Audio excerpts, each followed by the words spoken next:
ouvintes do podcast Leitura com Afeto. Sejam todas bem-vindas, sejam todos bem-vindos ao nosso podcast afetuoso quinzenal. Eu sou Luciana Bessa, integrante aqui desse grupo potente que é o podcast Leitura com Afeto. E esse mês de setembro tem duas datas que eu considero muito importantes. A primeira já passou, foi o dia 8, que é o Dia Mundial da Alfabetização, e a outra está por vir, que é o dia 19, aniversário do escritor e educador Paulo Freire.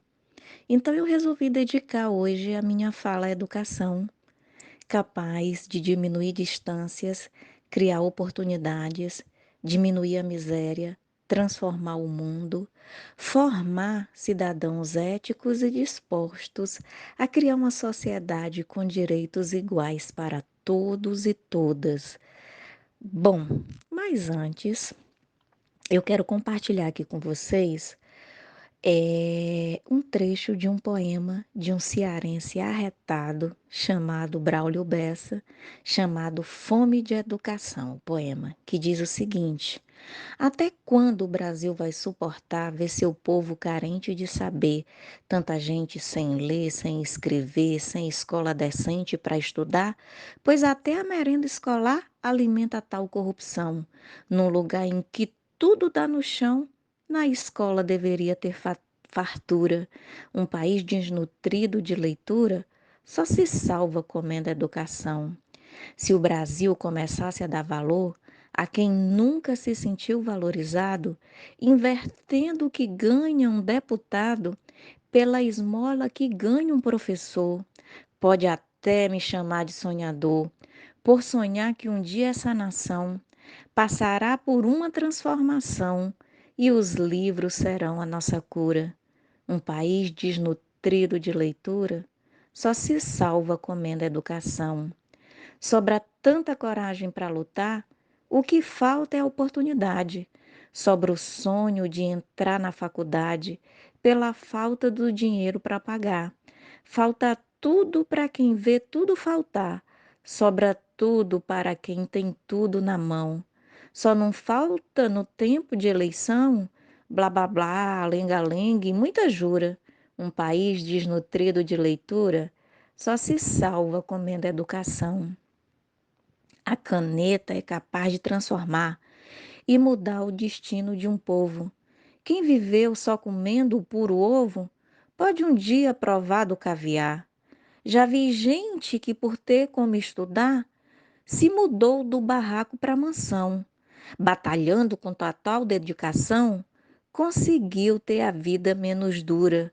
Um país desnutrido de leitura só se salva comendo educação. Esse povo que tem tanto para dar, não recebe o que tem para receber. Não consigo aceitar ou entender. Ninguém venha querer me explicar. Eu não posso e nem vou me conformar com a cruz que carrega o cidadão. Pelo peso dessa desinformação, castigado pela falta de cultura, um país desnutrido de leitura só se salva comendo educação. A nação que investe em sua gente nunca tem desperdício ou prejuízo. Observo atento e analiso. Só se muda agindo diferente. O poder de um povo está na mente. É a chave que abre essa prisão. É a luz que aponta a direção para seguir por qualquer estrada escura. Um país desnutrido de leitura só se salva comendo educação. Braulio Bessa é maravilhoso. Que a gente possa lutar por oportunidades para todos e todas. E vamos nos nutrir de leituras, porque ler, gente, é um processo de inclusão, é um ato político, nos torna mais humanos. E aí eu pergunto aqui aos nossos ouvintes do podcast Leitura com Afeto, o que é que vocês estão lendo? Compartilha com a gente aí as suas leituras em nosso Instagram. Tudo isso que eu acabei de falar, né, tem a ver com o nosso homenageado. E somente para lembrar, porque a todo instante nós somos bombardeados por informações, Paulo Freire, assim como eu, Luciana, É um nordestino, nasceu em Recife, Pernambuco, no dia 19 de setembro do ano de 1921. E ele é considerado o mais célebre educador brasileiro, com a sua atuação reconhecida internacionalmente. Não é à toa que ele é o patrono da educação brasileira. Para vocês terem uma ideia da dimensão de Paulo Freire, eu quero dizer que existem mais de 350 instituições de ensino, escolas, universidades, bibliotecas espalhadas no Brasil e ao redor do mundo que levam o nome de Paulo Freire. E como se não bastasse, Paulo Freire ele foi condecorado com 48 títulos honoris causa pelo reconhecimento do seu trabalho. E aí isso me lembra que semana passada o Caetano Veloso também recebeu o título de doutor honoris causa pela Universidade de Salamanca, na Espanha. E aí quando eu vejo um brasileiro sendo reconhecido mundo afora pelo seu trabalho, eu fico ainda mais orgulhosa de pertencer a esse país. Mas aí voltando aqui ao nosso homenageado, uma vez eu vi nas redes sociais uma frase que dizia o seguinte: Paulo Freire não estudou em Harvard, mas Harvard estuda Paulo Freire. E não só Harvard, mas a Universidade de Oxford, nos Estados Unidos, a Universidade de Cambridge, na Inglaterra, a Universidade de Yale, também nos Estados Unidos, grandes instituições internacionais estudam Paulo Freire. É dele, inclusive, o terceiro livro mais citado em pesquisas acadêmicas da área de humanidades ao redor do mundo. O livro em questão é Pedagogia do Oprimido, que foi publicado em 1968, né? Não aqui no Brasil, porque infelizmente nós passávamos por uma ditadura.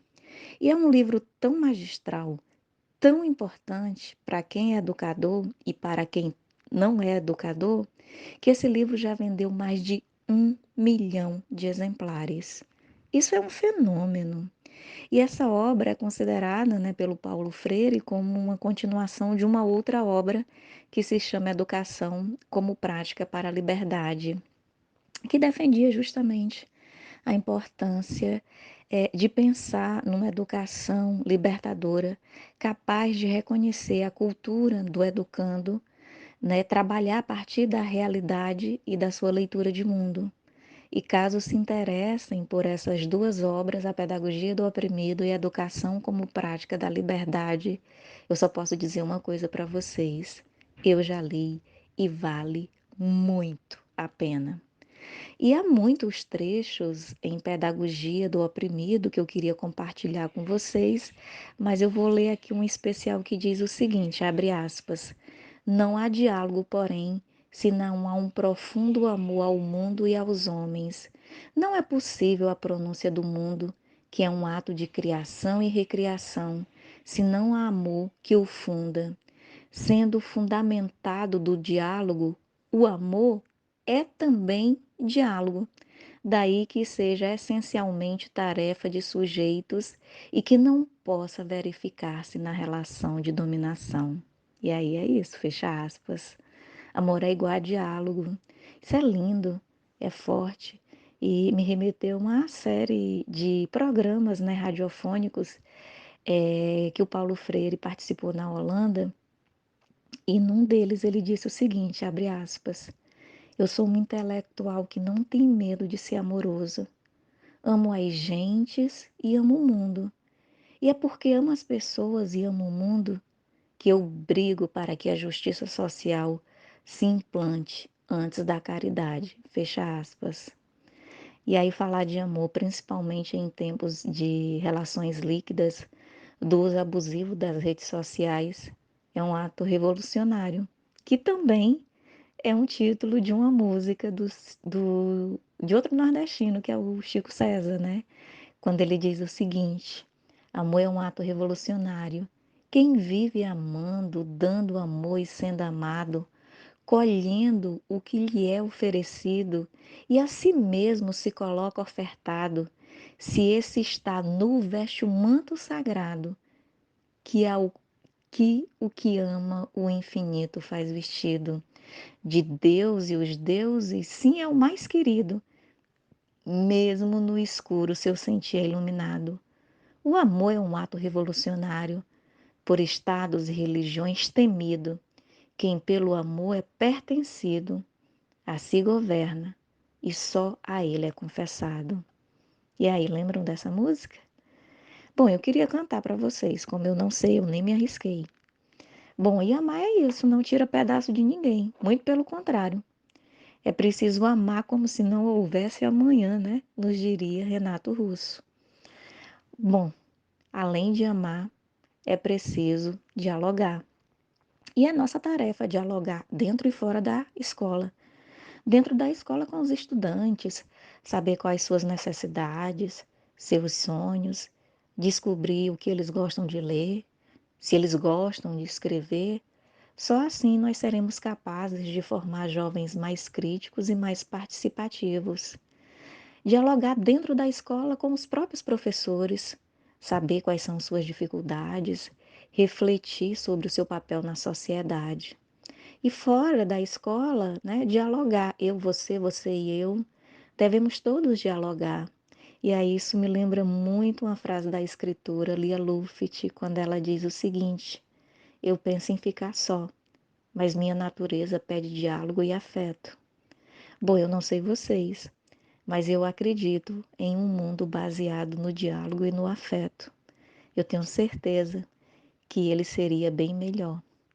Bom, e aí eu também quero aproveitar a oportunidade para indicar outro livro do Paulo Freire, que eu sou apaixonada, que é A Pedagogia da Autonomia. Claro que eu tenho que destacar aqui um trecho para vocês, quando ele diz o seguinte, abre aspas, ensinar não é transferir conhecimento, mas criar as possibilidades para a sua própria produção ou a sua construção, fecha aspas. Então não queira, professor, pai, mãe, tio, avô, avó, transferir conhecimento, né, para seus alunos, filhos, sobrinhos, netos. O conhecimento é seu. Você, no máximo, compartilha suas experiências com eles. E o importante é dar condições para que eles possam caminhar sozinhos. Essa é a nossa missão. E sobre Paulo Freire, claro que há uma infinidade de coisas a serem ditas, mas eu vou encerrando com um poema que foi atribuído a ele, que diz o seguinte: escola é o lugar que se faz amigos. Não se trata só de prédios, salas, quadros, programas, horários, conceitos. Escola é, sobretudo, gente. Gente que trabalha, gente que estuda, que alegra, que conhece, se estima. O diretor é gente, o coordenador é gente, o professor é gente, o aluno é gente. Cada funcionário é gente. E a escola será cada vez melhor na medida em que cada um se comporte como colega, amigo, irmão. Nada de ilha cercada, de gente por todos os lados. Nada de conviver com as pessoas e depois descobrir que não tem amizade a ninguém. Nada de ser como um tijolo que forma parede, indiferente, frio só. Importante na escola não é só estudar, não é só trabalhar, é também criar laços de amizade, é criar um ambiente de camaradagem, é conviver, é se amarrar nela. Ora, é lógico, numa escola assim vai ser fácil estudar, trabalhar, crescer, fazer amigos, educar-se, ser feliz. É por aqui que podemos começar a melhorar o mundo. É isso que diz Paulo Freire. Bom, eu vou encerrar por aqui mais um episódio, agradecendo, né, a você por acompanhar o podcast Leitura com Afeto. Não deixe de nos acompanhar no Instagram e comentar o que você achou do episódio de hoje. Até o próximo episódio e um grande abraço afetuoso.